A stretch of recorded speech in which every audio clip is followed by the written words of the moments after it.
The Go-Giver, a little story about a powerful business idea by Bob Berg and John David Mann. Chapter 12, The Law of Receptivity.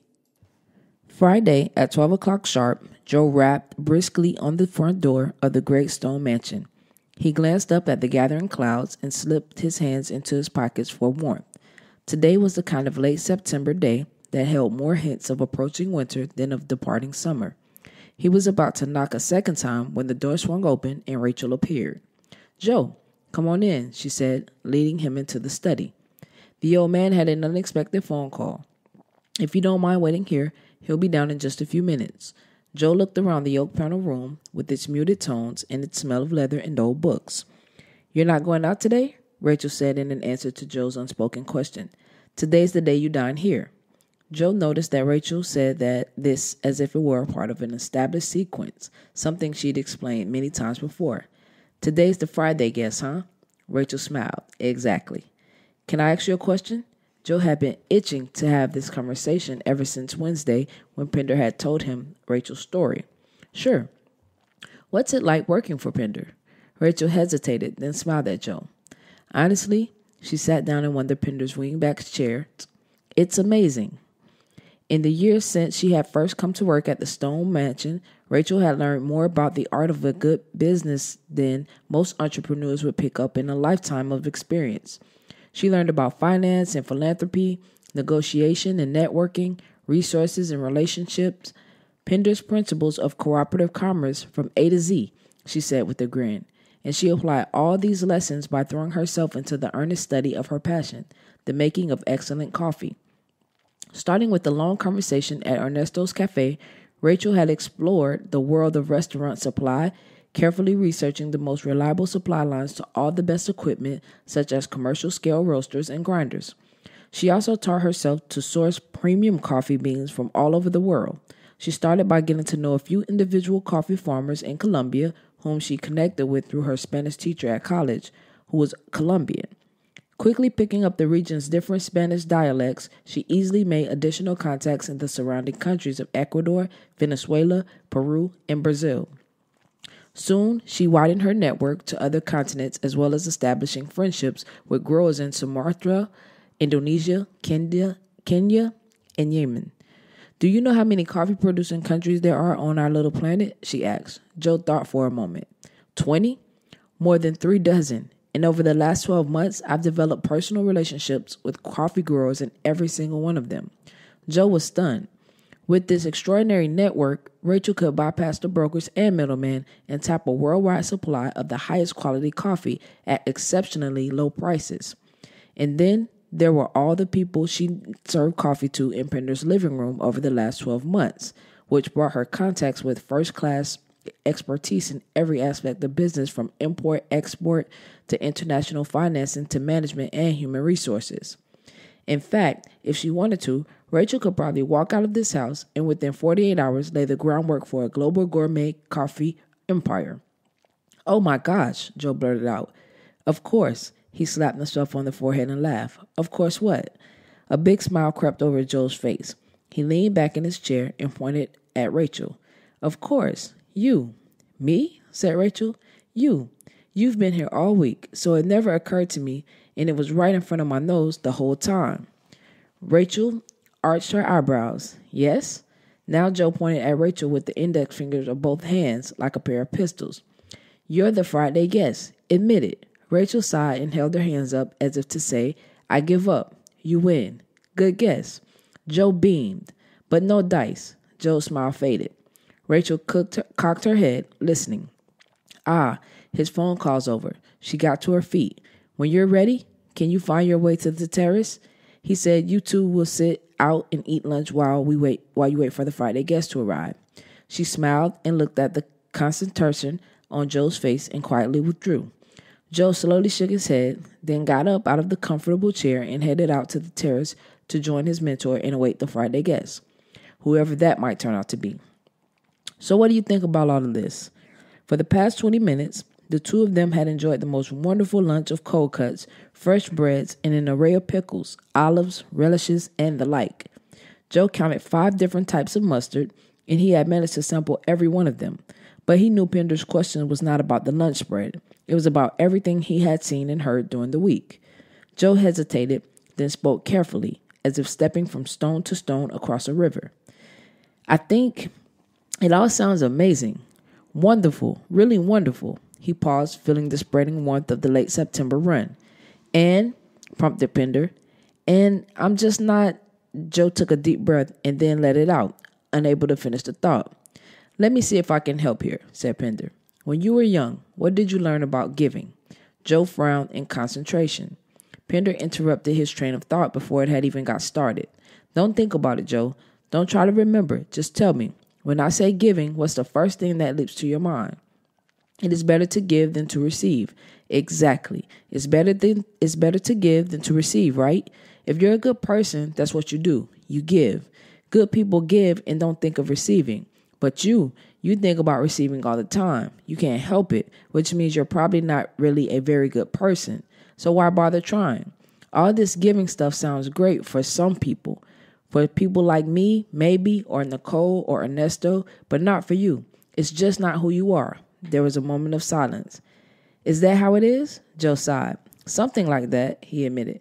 Pender turned and looked out at the city stretching off the west. He seemed pensive, almost sad. He continued looking into the distance as he resumed speaking. I want you to try something for me. I'm going to count to 30, and while I count, I want you to slowly exhale. That's all. Just exhale, and don't stop. Take a good breath in first, so you have plenty of air, okay? Now breathe in and go. And as Pender began counting, Joe began to slowly let his breath out. By the time Pender had reached 9, Joe was hunching forward and turning a bit pale. At 12, he straightened up and abruptly drew in a big gasping breath. Pender glanced at Joe. Couldn't get to 30? Joe shook his head. What would you think if I told you it has been medically proven that it's healthier for you to exhale than to inhale? Would that make a difference? Puzzled, Joe shook his head again. No, of course not. You can't just go on exhaling forever, no matter what the argument anyone gives you. What if I told you that it's better for your heart to relax than to contract, to keep opening up without squeezing down again? Would you give it a try? This time, he didn't even wait for an answer. It's ridiculous, right? Of course it is. And so it's that bit of traditional wisdom nonsense that you and I and everyone else has drummed into us. It's not better to give than to receive. It's insane to try to give and not receive. Trying not to receive is not only foolish, it's arrogant. When someone gives you a gift, what gives you the right to refuse it, to deny their right to give?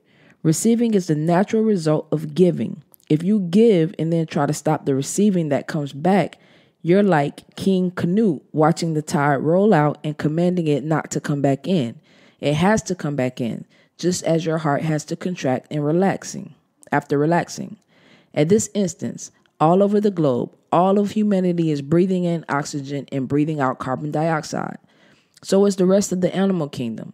And right now, at this instance, all over the globe, the billions and billions of organisms of the plant kingdom are doing the exact opposite. They're breathing in carbon dioxide and breathing out oxygen. Their giving is our receiving, and our giving is their receiving. In fact, every giving can happen only because it is also a receiving. And with that, Pender abruptly stopped speaking and gazed again out at the city and the mountains beyond. Joe sat riveted to the spot, as if in the aftermath of an earthquake. Every giving can happen only because it is also receiving. For a full minute, neither spoke. Joe heard nothing but the confused rush of blood in his ears. It was as if he could hear the sounds of thoughts swirling in his brain. Then he became aware of his breathing, in and out, in and out, in and out, and he laughed. A horse. Pender turned and looked at him quizzically. A horse? Joe repeated. To water. You can lead a horse to water. Pender cocked his head and waited. But you can't force him to take the water you offer. That's the last law, isn't it? Receiving. Choosing to receive. Pender said nothing, nor did he move. He just continued to watch and listen. Joe's thoughts started coming in a rush. All the giving in the world won't bring success. won't create the results you want unless you also make yourself willing and able to receive in like measure. Because if you don't let yourself receive, you're refusing the gifts of others, and you shut down the flow. Because human beings are born with appetite, nothing is more naturally geared toward being receptive than a baby. And if the secret of staying young, vibrant, and vital throughout life is to hang on to those most precious characteristics we all have as children, but which get drummed out of us, like having big dreams, being curious, and believing in yourself, then one of those characteristics is being open to receiving, being hungry to receive, being ravenous to receive. And now Joe's eyes were shining, as were Pender's, watching him. In fact, all those things I just mentioned, having big dreams and being curious and believing in ourselves, those are all aspects of being receptive. They're all the same thing as being receptive. Being open to receive is like, and here Joe seemed to grapple for a moment. He spread out his arms and looked upward, as if searching for a word big enough to convey his thoughts. It's like everything. Joe stopped. Pender beamed at him for a moment, then spoke. The world certainly was designed with a sense of humor, wasn't it? Inside every truth and every appearance, there's a bit of opposite tucked inside. Just to keep things interesting, Joe mused aloud. Yes, Pender replied, nodding with delight. That's an excellent way of putting it. Just to keep things interesting, things are always a bit the opposite of what they seem. So the secret to success, Joe went on, to gaining it, to having it, is to give, give, give. The secret to getting is giving, and the secret to giving is making yourself open to receiving. What do you call this law?